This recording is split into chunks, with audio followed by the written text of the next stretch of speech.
Yes,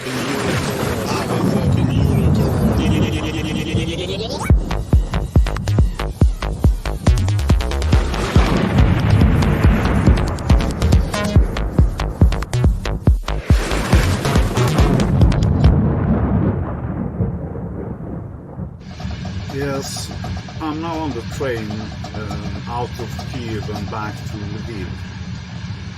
It's been, I'm actually not sure, but yeah, it's been a busy week at least in Kyiv, and there's been a lot of air raids almost every day. The air alert alarm has gone, like yesterday, it went 3 times. But the information they are giving us is really good, and I've not really been scared because I've known that something is coming hours before they would even be close to home in a way. The information is also good because you can check out what is it actually that is coming. Like the other day, they were releasing 30 drones from Crimea. And they didn't alarm the air alert in Kyiv. They were not sure where these were heading, so let's wait. But still I had information, so I could follow it at night, because I was getting, okay, there is very likely that at least a few of them are heading in my direction, so if I fall asleep now, I'll just get really grumpy if I wake up. At least that's what I thought. So, and I could see that I followed them. 14 of them were heading for Mykolaiv. Okay, and then there are 16 left. And then I actually fell asleep. But then I already knew that the estimated time of arrival in Kyiv would be 1:55 at night. So I put my alarm on 1:25, so even though I fall and they are heading in my direction, I fall asleep, I will have 30 minutes to get to shelter. It will take me 5 minutes, maybe, to get to shelter. 3 to 5 minutes. And I fell asleep, and then the air alert was long, like 45 minutes before the ETA.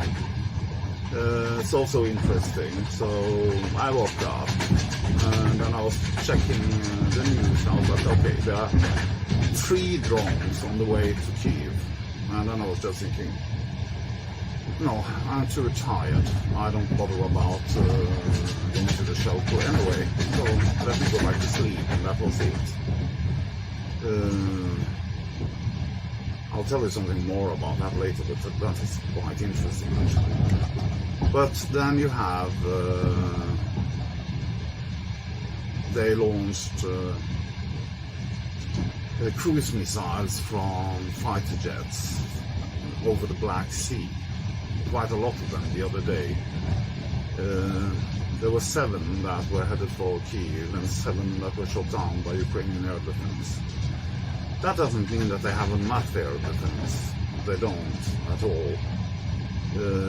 But they are getting really good at using it. And I'm really happy about that, of course. So 7 out of 7 were shot down. There was 1 explosion in Kyiv, and the pictures from that explosion was blown out of proportions and spread by pro-Russian propagandists on the internet and say, oh, you see, they are lying. There was an explosion in Kyiv, and they were saying they shot them all down. This is the proof. It was not. But it's not true. Yes, there was an explosion. It was planned. We had all had information about it beforehand, because it was a planned detonation of by the bomb squad. They were doing their planned work outside Kyiv, ridding the area of mines and unexploded explosives, unexploded cruise missiles, for that matter. And you can even see it. I've seen now too many pictures of an exploding cruise missile hitting the target. And what you can see in that picture was definitely not a Russian cruise missile exploding. You could see it on the way it was just blowing up. Like, I don't know how to say it, but when I've seen the other pictures of cruise missiles and they hit their target and they blow up, it's quite, the explosion is quite huge. You can see that there's a lot of force, and you'll have the stream of smoke starts like shallow and then goes up, and you have this nice thing, mushroom. But the picture of the detonation of the debris, leftover mines, everything, and TNT. For the first, the color wasn't white, and for the second, you could see that it didn't have that oomph in a way as a cruise missile exploding. But the other thing I wanted to say when I'm here now is you're meeting a lot of people during these travels. At the hotel now, last night, there were 3 different groups coming in. They have put all the foreigners on 2 floors. You're either on the 4th or the 5th floor. On the 5th floor, I was staying together with some Americans. One American and a South African. I found them a bit sketchy, to be honest. There's a very nice guy. Both of them, actually. The South African was okay, but South Africans are South Africans. They're a bit boasting. And he was a former policeman, apparently had been like 30 years on the job in South Africa, and he was now here volunteering and had connections to GUR. GUR is Ukrainian military intelligence, or it is military intelligence. It's the equivalent of the group in Russia, and they have it's the main directorate of the intelligence, basically, but it's under the Ministry of Defense, so we call it the military intelligence. You have different intelligence and security services here in Ukraine. The main ones are, of course, GUR, and then you have SBU, which is like the secret service in a way, like the secret police. Used to be KGB until 91. And then you have, I don't know how to say it in Ukrainian anyway, and I don't remember the abbreviation in Ukrainian, but I call it FISU. It's Foreign Intelligence Service of Ukraine. Those are the 3 main ones. FISU is interesting as well. It's directly under the president, so it's like, yeah, it's cool. But now I'm getting all forgetting what I'm talking about. But and then there was the American guy. I'm just saying this because I need to remember it myself as well. The South African guy was called Ryan. Only first name, quite professional in a way. You can see that they have done their job. The same with American. I am 100% sure that he knew what he was doing, but I still didn't trust him. Not that I trust anyone, I'm pretty paranoid, especially out here. The American, he never gave any name. He was always trying to look like, he wasn't James Bond. He was more,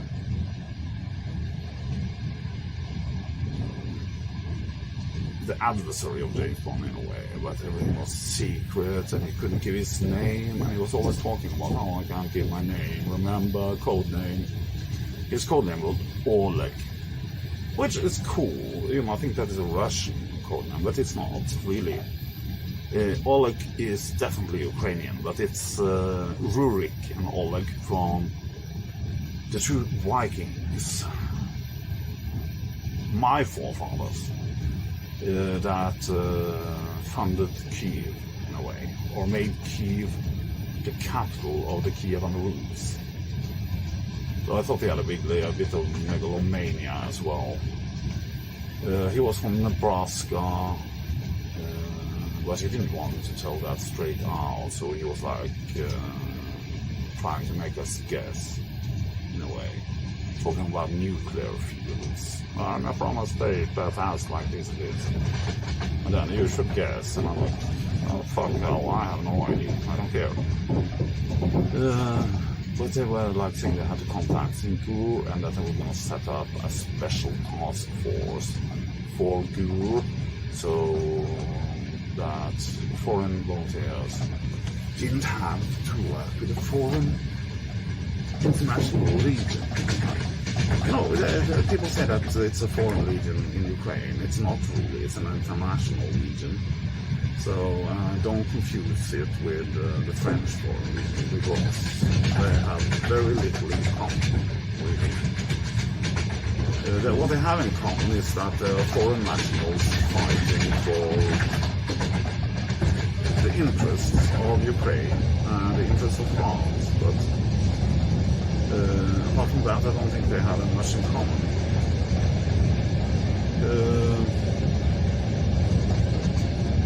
But anyway, I know the story is true, because I have gotten that information from other sources as well, that Russian sources as well, that GUR is putting up a special task force with foreigners, that they will withdraw on the resources in the international legion, but they want an elite task force. The thing is, like, you think that in the international legion you are coming here to fight for Ukraine. You get too little training, and then you get sent to the front, and you come back home, and then you run off, you go back to your country, and you start complaining. It's like, oh, it wasn't my fault that I deserted. It wasn't like I expected. No, it's not like you expected, it's war. But you'll see a lot of these international legion guys doing security work around Maiden Square. And you'll stand there and they look like a ragged bunch of people. So, not a bit like cowboys or Hollywood special forces in a way. They all dress like that and want to look like that. And it's cool, I understand. It's fun for them, I guess, and especially when you're the lucky one that get to stay with a Kalashnikov at street corner in Kiev, making sure that no one is jaywalking. I'm not making fun of them actually, but I'm just talking about the general things I've seen. I would never go to the front, I'm a coward, so it's perfectly fine. I totally respect them. But I can also see that there were 3 groups coming at the same time at the hotel. Group 1 was my friends had arrived already. It's a childhood friend of mine actually from Arendal who is here. They are on the way to the front. Some of them will volunteer at the front. There are 2 army medics. One of them is famous from before, actually, is Peshmerga Nor. He's a Norwegian born Kurd who joined the Kurds, the Peshmerga, against the fight against ISIS. The other one is a military friend of him, and a military friend of also my friend. My friend used to be their commanding officer back in the days. That I also had ran actually a medical combat hospital for the Kurds. They are now here to deliver supplies to the front and to work as medics. These people I respect really, and these people have experience, know-how. They've learned everything, and they have been all over the world: Afghanistan, Balkan, probably conflicts I've never heard about as well. I know one of them. I was supposed to meet him in Sudan, actually. South Sudan.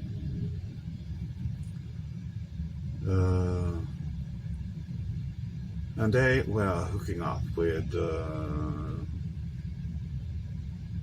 some Americans that were driving ambulances at the front. Very cool ambulance, actually. It's not marked as an ambulance anymore, because you don't do that, because the Russians are targeting ambulances. But it was an old Mercedes ambulance. I know them from the 90s, like or a bit later than that too, but it looks like it's from the early 90s, or no, late 90s, early 2000s. And it's painted green, camouflaged green. There's not a single mark on it. So it doesn't really stand out as an ambulance, and that's the whole point. Because you don't want to be a target of the Russians. They will blow you up. Because they're thinking, they don't respect the Geneva Convention, for the first. Like, these people that are out there, I was trained a medic once back in the days. I still act like a medic, and I can do the basic things a medic can do, but I'm not a combat medic, and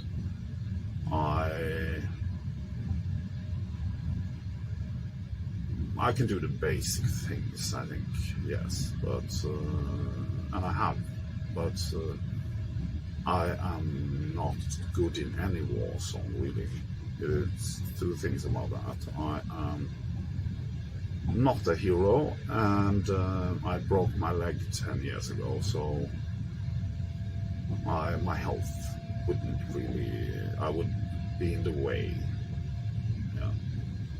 But I'm good at logistics, and I'm good at information, and I'm good at computers, and I'm good at a lot of other things. I'm very good at processing information.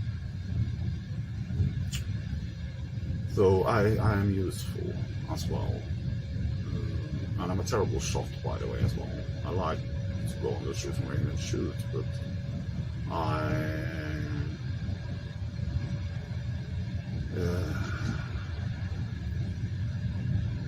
I'm not the best shot in the world.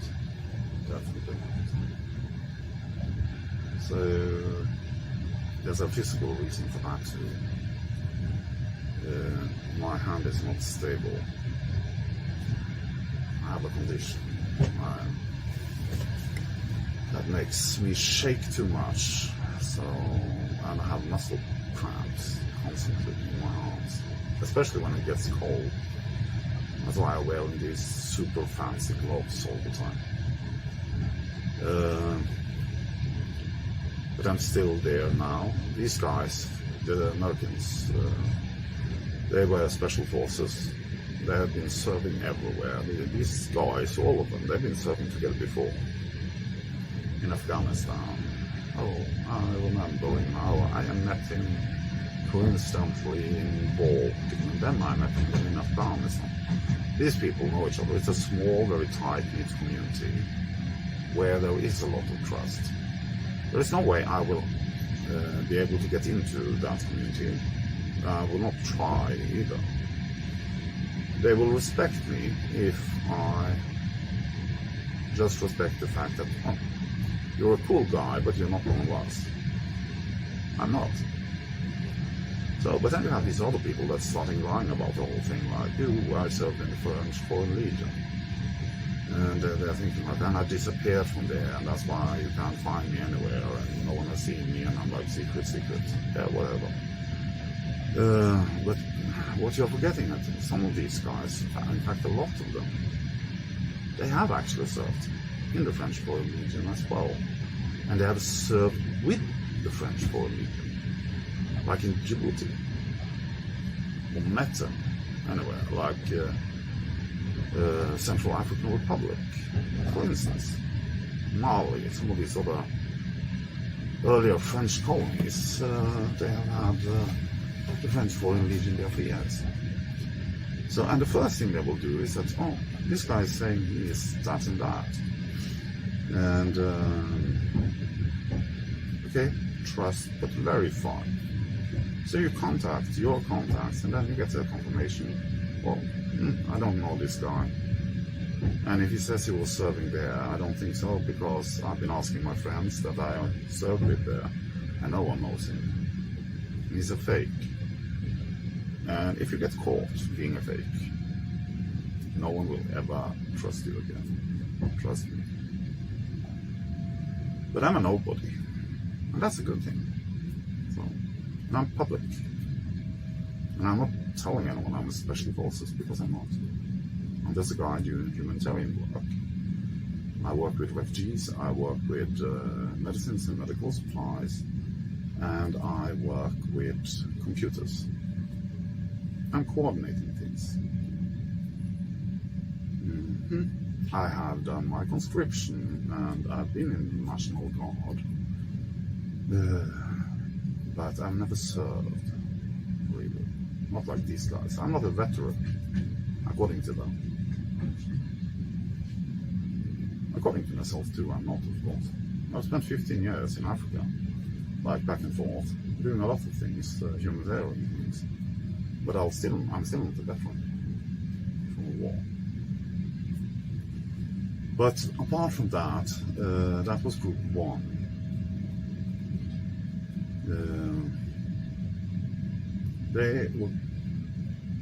One of them left yesterday for the front. The two others are following today, together with this special forces guys. One of them an ex-Navy SEAL. And then we have group two that came, which is a group of volunteers from Canada and Texas. And that group is, or actually it's the third group. The first group was my friends, and then that group of my friends' friends, and then this group that came, Canadian and American volunteers, one from Texas, some Canadians, one of them from Winnipeg, Peter, I don't know, Texas guy, I don't remember their names, and I didn't take their contacts either. I'll probably never see them again. The American guy had 2 tours in Afghanistan, and they were wanting to get like a trainer position for the Ukrainian army, maybe with the National Legion. I hope they will. I didn't like the way their contacts were set up, because they had a contact like, Ryan has a contact that is called Jack, and Jack's fiancée, as her father is, and they have promised us that we will get these and these positions. And I'm like, okay, it sounds a bit icky to me, so, and it's not the way it's supposed to be. You should go directly, you should do your service, and they'll see you at the training, whether or not you're fit to do that, and if you're good. And especially if you're good and you've done some of this shit before, like training people, they will pick you out, and you will be able to train as much as you want. And to me, it sounds like you're not really in touch with the Ukrainians. You are in touch with one of these volunteer groups that go over and they do medical training, for instance. My friends will do that, and they're really good at it. And they don't pretend that they are a part of the Ukrainian army. Anyway, they have their own thing going on. But some of these groups, volunteer battalions, let's call them that, not mentioning their names because I don't want them to get mad at me either. They are also running around there with guns, so I don't need that shit. But they are pretending basically to have very good connections. And they are pretending that they are working with the Ukrainians directly and like officially in a way. But they are not. And these people are the ones that I would really not go and serve with, because they will be, you are deemed a mercenary of the Russians. You are. Any foreigner that is here, basically no matter what you're doing, the Russians will say that you are a mercenary, you are not protected under the Geneva Convention. The courts of the People's Republics of Luhansk and Donbass will treat you like a mercenary, and they will sentence you to death for that. They will not kill you, but they'll make a show of you to scare all the people off coming. We saw that now. There's been this huge exchange of prisoners of war. And even the people from Mariupol, the last defenders from the Azov regiment, which according to the Russians are neo-Nazis and fascists, and they should all be killed. They were transported back and came home. Some of their commanders are in Saudi Arabia, and they are supposed to be there until the end of the war, which is okay. I've never been to Saudi Arabia, but I think it's better than Donbass anyway. We are driving very slow now because the air alert just went off. So I guess we are waiting here because I guess there's a raid up ahead somewhere in front of us. I'll check it when I'm finished talking to you.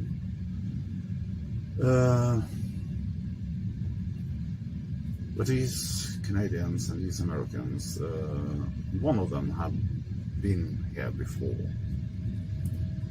and apparently he had a bad experience with the International Legion, like and I can believe in that, because in the start it was really a bit of chaos. Everything was chaos. When I was here in March, nothing was really working, and there was no one in charge. So, and everyone wanted maybe to be in charge, and that is the thing with the sketchy American people. I have a suspicion that he and the South African, they want to put up their own thing,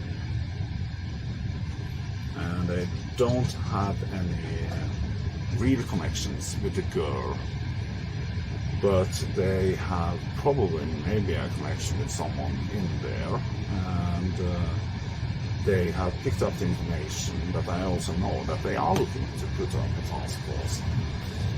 And they wanted all these guys to join them, including me, my friends.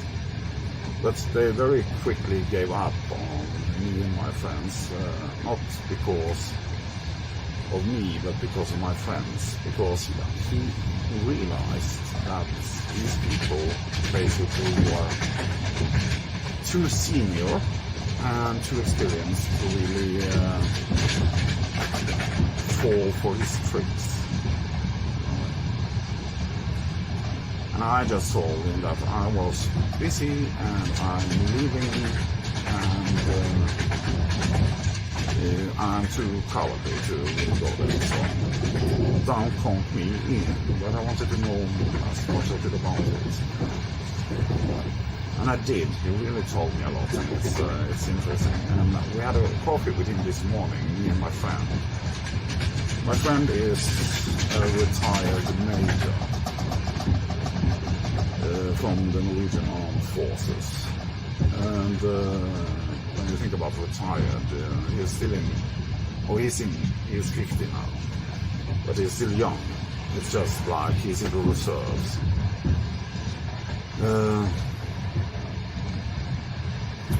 And we're professional, and it was different today when he was talking to us. And he knew that we had, I told him yesterday, like, I like you, and I agree with what you're saying, but I don't trust you. And that's just me. I would tell him that, and he would say, "Ooh, I appreciate that." Because it's very clear that he wanted to be like the commanding officer of this platoon in a way, and he wanted that. The thing is with me, I don't do well in a setting like that because I don't take orders. I'm terribly at doing it, and I always think I'm best, and I'm paranoid and a megalomaniac, so I think I'm the left hand of God, doing all his dirty work. Okay, maybe it is that bad, but it's pretty close. Yeah, maybe I should take a break now. I'll come back to you guys later. It's interesting anyway. I have an 8-hour trip there on a train, and the nice thing is that the conductor, when I was here and I needed to work, and he saw that, he threw the other passengers out of my coupe so that I could work alone. So I get preferential treatment because I'm here and I'm a foreigner, and they all know that I'm doing shit to help Ukraine. Slava Ukraini. Yeah, I was right or wrong. I said earlier it's I could see the air alert going off at my phone, on my phone. And yes, it is. It's a large-scale air alert going on the whole of Ukraine. And it's a high probability of cruise missiles KH-101 being shot. And maybe the most scary thing they are saying is that there are MiG-31 fighter jets that has taken off from Belarus, and these MiGs are known to be carrying the Dagger, the Kinsal cruise missile, the hypersonic, 12 times the speed of light, can do evasive maneuvers all the way, and is said to be impossible to intercept. So, and it can also carry nuclear bombs, of course, but I don't think so. But they have been using that the last week as well. There's a hybrid front in Belarus, and every time they are like sending fighter jets up in Belarus, the alarm will go off because it's pretty close to Kiev. It's another front. So the more the Ukrainians are winning, I'm saying winning like this, in Kherson region, the more the Russians are starting to attack civilian infrastructure. They're just saying infrastructure, really, like they're like, oh, it's a legit military target because of what? Yes. Maybe it's because they are charging the military government's new Teslas that they bought for the money they stole from humanitarian aid. That's also something the Russians could say. But the thing is that no one believes them. I don't believe them anyway. You might believe them if you want to, but they are attacking civilian infrastructure with two main goals. They are showing that they are winning at home. We had this marvelous attack now on Kyiv, and we took out electricity, so everyone has to sleep hungry tonight. And then there's a total blackout on information from the Kherson region. Not total, you can get it by some of these neutral borders, but state news, Russia, nothing.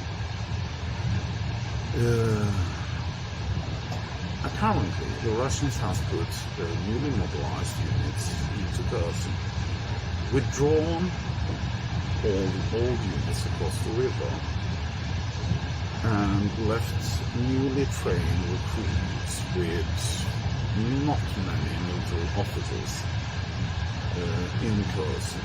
It's like the Potemkin, no, isn't it? Potemkin is, I don't know the English word. It's like a charade in a way. Yeah, it looks like there's a lot of Russians there. They're ready to like defend Kherson, but these people with a large-scale Ukrainian attack on the city would be cannon fodder. We also know that the Russians have built defensive positions behind their own lines, front lines. So they are expecting to withdraw. That's what we think, and I think we are right when we think like that. And these defensive positions actually have artillery.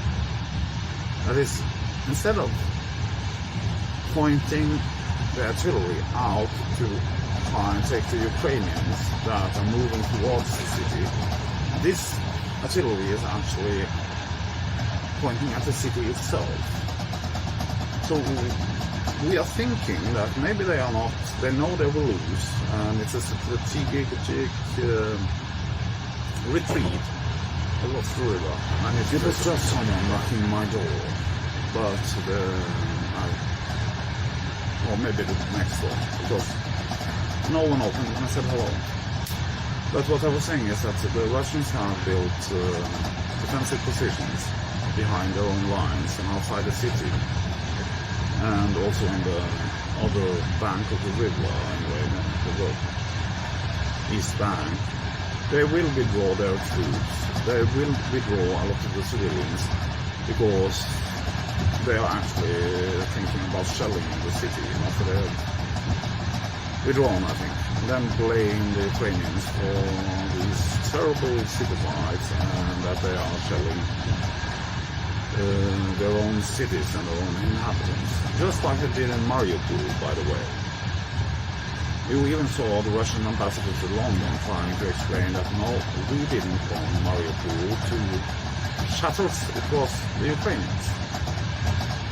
And there was especially one building he was telling me about, and that's probably true as well. Yes, I think that building, I believe it, that building was hit by Ukrainian attacks.